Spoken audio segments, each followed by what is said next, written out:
Face à la crise que traverse le Burundi, elle appelle à une intervention urgente de la communauté internationale pour éviter un génocide. Présidentielle de 2016 au Bénin, l'ancien ministre Richard Senou s'oppose à la candidature de Lionel Zinsou, dauphin du président sortant Thomas Boniaï. Enfin au Brésil, le service de messagerie WhatsApp est interdit pour 48 heures suite à une décision judiciaire.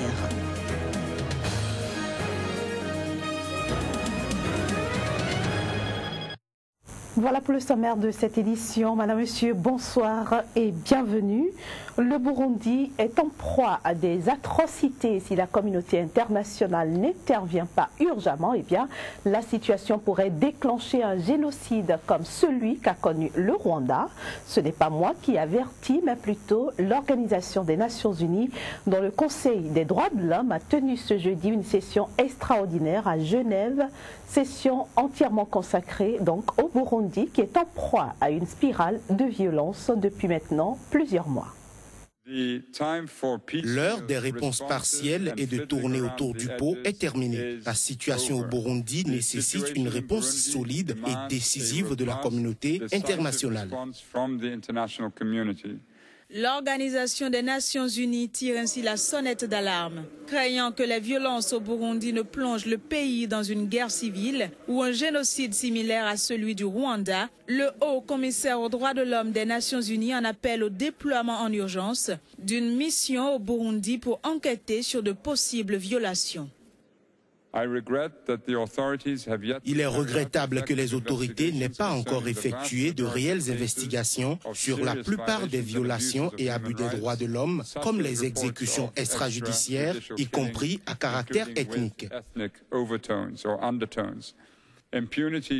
L'impunité dont bénéficient actuellement les auteurs de ces violations des droits de l'homme, ainsi que les membres non identifiés des groupes armés, contribuent au fait que la population se fasse justice elle-même par la violence. Des propos qui n'ont pas manqué de susciter la réaction de la représentante du ministère burundais des droits de l'homme, convoquée aux assises. La convocation à cette session trouverait fondement au dire des représentants de certains pays occidentaux dans la prévention des massacres à grande échelle, voire d'un génocide dans un futur proche au Burundi. Le Burundi est en proie à une crise politique majeure depuis fin avril, suite à l'annonce de la candidature controversée du président Pierre Nkurunziza à un troisième mandat. Depuis lors, des centaines de personnes ont été tuées et plus de 200 000 autres ont fui le pays. Une situation qui fait craindre à la communauté internationale le retour de violence à grande échelle dans ce pays à l'histoire post-coloniale jalonnée de massacres entre Hutus et Tutsis et qui a subi une guerre civile entre 1993 et 2006. Pour sa part, l'Union africaine a fait savoir qu'elle ne permettra pas un autre génocide en Afrique. Au Maroc, certains députés et hommes politiques libyens ont signé ce jeudi sous l'égide de l'ONU un accord pour sortir la Libye du chaos, ceci malgré l'objection des deux parlements rivaux qui ont rejeté d'avance le présent accord, un accord qui prévoit notamment la mise en place d'un gouvernement d'union nationale et d'un conseil présidentiel au début d'une période de transition qui devra s'achever par des élections législatives. Seulement voilà, ce texte est contesté par les chefs des deux parlements rivaux et par d'autres députés. Direction maintenant le Bénin où les réactions fusent toujours de part et d'autre au sujet de la candidature de Lionel Zinsou pour la présidentielle de 2016. Ce matin encore, face à la presse, l'ancien conseiller technique et ancien ministre des Travaux publics du président Thomas Boniaï, Richard Senou, s'y est farouchement opposé. La substance de sa déclaration sur des propos recueillis par Joël Yetanji est juste dans Hissou. C'est un homme compétent. Et ses compétences dépassent les limites et les frontières de notre pays. Mais des Issous, il y en a beaucoup. Il y en a beaucoup parmi les Béninois qui connaissent le développement. Vous êtes nommé à 9 mois de la fin d'un régime qu'est-ce que vous faites?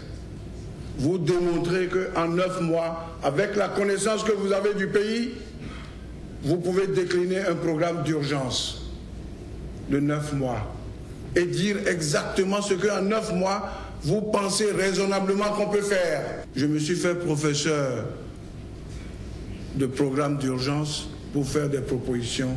Hélas, je n'ai pas été écouté.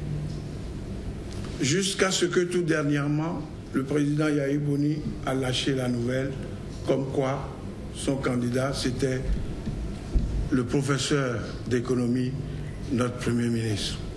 Il affirme aujourd'hui que son seul désir est de changer le quotidien des Béninois à travers des actions qui malheureusement tardent à venir. Ce dont nous avons besoin aujourd'hui, ce sont des solutions durables, qui ne se résument pas à des actions d'éclat, dont le seul but est de ponctionner encore sur le pauvre budget béninois, sans aucun impact sur la population. Les enfants, monsieur le Premier ministre, veulent une lumière permanente, pas des lampes torches. Je ne veux pas que la presse se trompe sur le contenu de mon message. Il n'est pas dressé contre Zissou, il est dressé contre un système politique qu'il faut que nous arrêtons rapidement.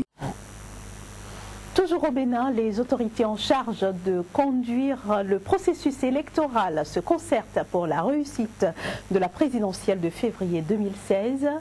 Une délégation conduite par le Conseil d'orientation et de supervision de la liste électorale permanente informatisée a effectué justement ce jeudi une descente au siège de la Commission électorale nationale autonome.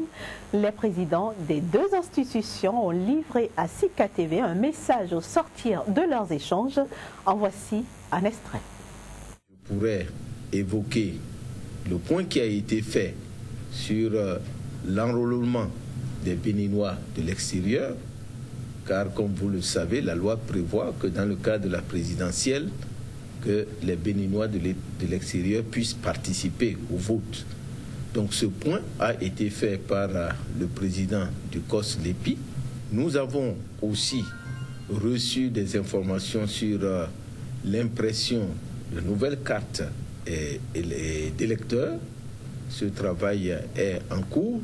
Il a aussi porté à la connaissance de la Sénat une méthodologie pour la distribution des cartes.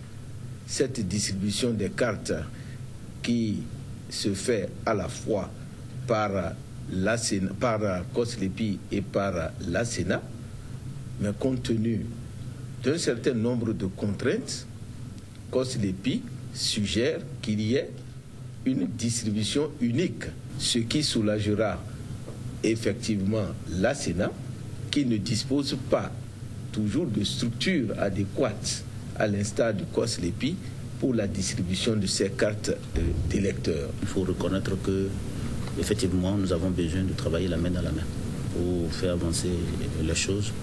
Et tout se passera dans la quiétude, puisque de toutes les façons, aucun retard n'est connu. On a pris les taureaux par les cornes, aussi bien la Sénat que le COS-LEPI.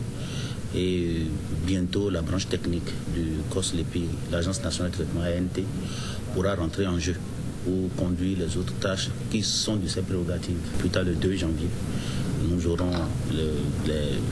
aurons identifié des personnes qui pourront être membres de l'ANT pour conduire techniquement les autres formes d'opération, surtout celles relatives à la distribution des cartes d'électeurs. Rendons-nous maintenant en Côte d'Ivoire. 19 personnes ont comparu ce jeudi devant le tribunal militaire à Abidjan. Ces personnes doivent répondre d'assassinat et complicité d'assassinat dans l'affaire Robert Gay, du nom de l'ex-chef de la junte, assassiné le 19 septembre 2002, ainsi que son épouse, des membres de sa famille et de sa garde rapprochée. Au total, ce sont 24 militaires qui sont poursuivis dans cette affaire. 19 sont en détention, 3 en liberté et 2 autres en fuite.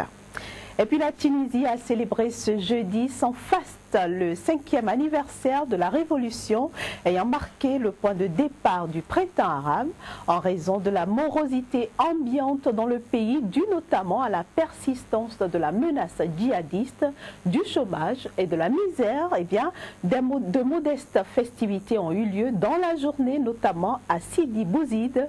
La ministre de la Culture a annoncé à l'occasion qu'un musée de la Révolution serait construit dans cette ville où il est également prévu l'inauguration d'un institut régional de la musique et d'une bibliothèque publique. Actualité maintenant hors du continent africain. Au Brésil, le populaire service de messagerie par Internet WhatsApp est interdit pour 48 heures depuis ce jeudi matin suite à une décision judiciaire, une sentence qui a provoqué l'indignation générale dans le pays. Des millions de Brésiliens se sont réveillés jeudi sans le populaire service de messagerie et téléphone par Internet WhatsApp après la décision inédite du juge de l'État de Sao Paulo de l'interdire pour 48 heures afin de mettre en application une ancienne décision de justice. Le service de messagerie aurait refusé de communiquer des informations dans le cadre d'une enquête policière, selon le site G1 de Globo, et le parquet a sollicité l'interdiction auprès de la juge dans le cadre de la loi sur Internet. La sentence a provoqué l'indignation générale dans le pays où des millions de personnes échangent des messages de test, de voix, des vidéos et photos gratuitement grâce à ce service installé sur leur téléphone mobile, échappant ainsi aux tarifs élevés des opérateurs. Aujourd'hui, tout le monde a des groupes WhatsApp en famille, entre amis, tout le monde se parle par WhatsApp. Je pense que ça va être compliqué parce que les personnes n'utilisent plus le téléphone car on est habitué à communiquer avec beaucoup de personnes à la fois. C'est embêtant.